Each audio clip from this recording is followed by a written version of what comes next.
there. Hi, welcome to my kitchen for our second edition of What's Cookin' in Madison Real Estate. I'm Sona Olson with Inventure Realty. And I'm Sabra Dent with Inventure Realty. And we're here today to talk about the winter market in Madison and show you one of my favorite recipes that's an easy go-to recipe. I'm almost afraid to share it because It's so good. it means it can't be my special recipe for picnics and things I go to. But anyway, Sabra, tell me about the winter market in Madison. Well, a lot of people think that the winter market can be really slow. However, lo and behold, if some of you may have been watching and seen our last video of our lovely listing in Tacoma, it sold for under 8 days. Yeah, it went on the market and was under contract within 8 days. The winter market in Madison, people always assume is slow. They do. And it isn't necessarily. You might have less inventory, there may be less buyers, but it also means less competition for the inventory. And it also means sellers have buyers who are really serious because, let's face it, who wants to tromp around and look at property in Madison in sub-zero weather? And move in winter. Exactly.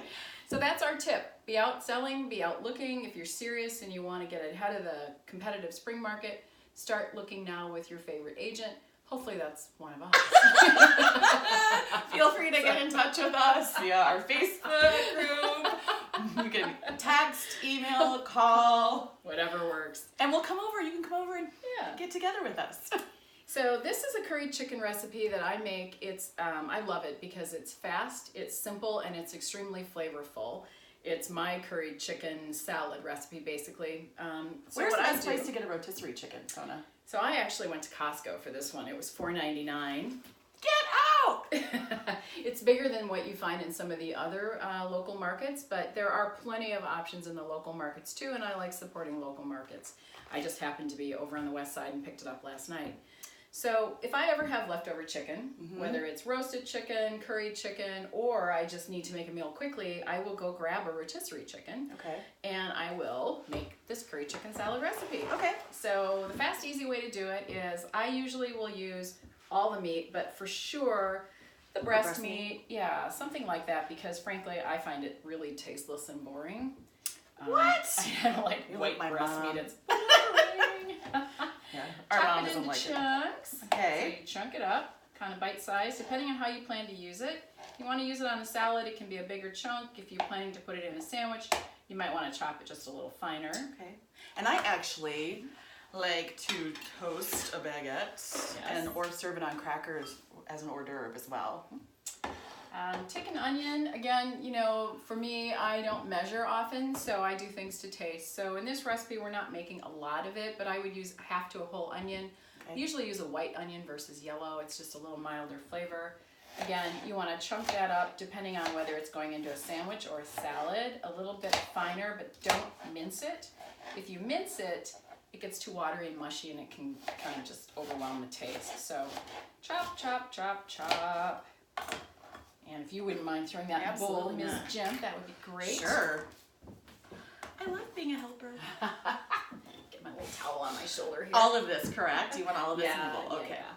Yeah. And sometimes I'll just throw the onion in first. You can add garlic if you want to, although I would do garlic powder. Garlic in this recipe might be a little too strong if it's raw.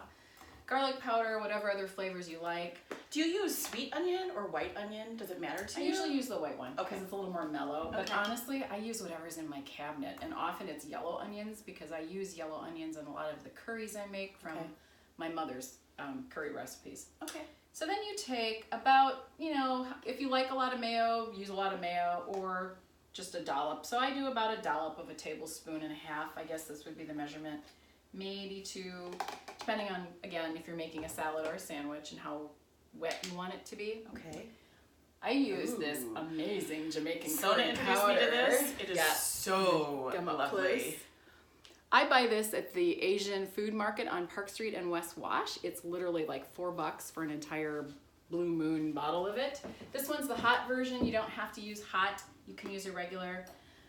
I do about, again, to taste, so you want to kind of test it as you go, but I do about what would measure out to about a teaspoon and a half, maybe a teaspoon of this curry, and I shimmer it over the top, and then you just mix that up really well. You can probably probably just go ahead and use I can mix while you that spoon. Thank you. Yeah, make sure you don't have any chunks. Okay. Often I'll put in the onion and the powder first and mix them all together before I throw the chicken in, just so I don't get chunks of powdered curry all over the place and in little pockets of the chicken. It might be a little bitter. But someone like Sabra informed me that she doesn't always like savory curries, and she prefers a little bit of a sweet curry. Penzies. Go to Penzies and get it. It is amazing. I use it with my tuna salad, with avocado in lieu of mayo. Just get it. It's delicious. So you mix that all up and you're done. This is it. If you want to, you can add a little salt. I am not, because the rotisserie chicken has salt in it. Okay. I love salt. I add a lot of salt to my food. Not everybody does. Pepper. You want to put a pinch of pepper in, sprinkle that around. If you're putting it on a salad, you can throw stuff on top of it like cranberries, grapes. I like fresh grapes on it. Chopped up, chunked up almonds, things like that.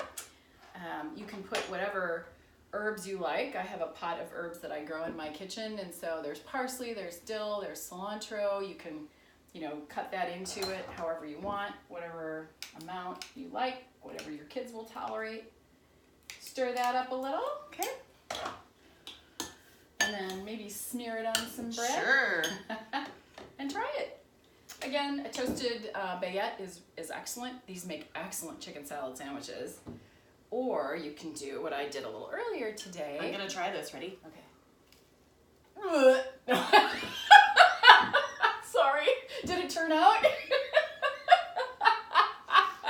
No, it's good. That's what my teenagers would do. And that's the chicken salad that I made earlier. Sorry. I like it this way on spinach. So that's, you can add avocados, grapes, whatever you want. Make it your own. That's what's happening today. What's cooking in Madison real estate. Have a great holiday. And join us again in a few weeks for our third episode. Bye. Bye.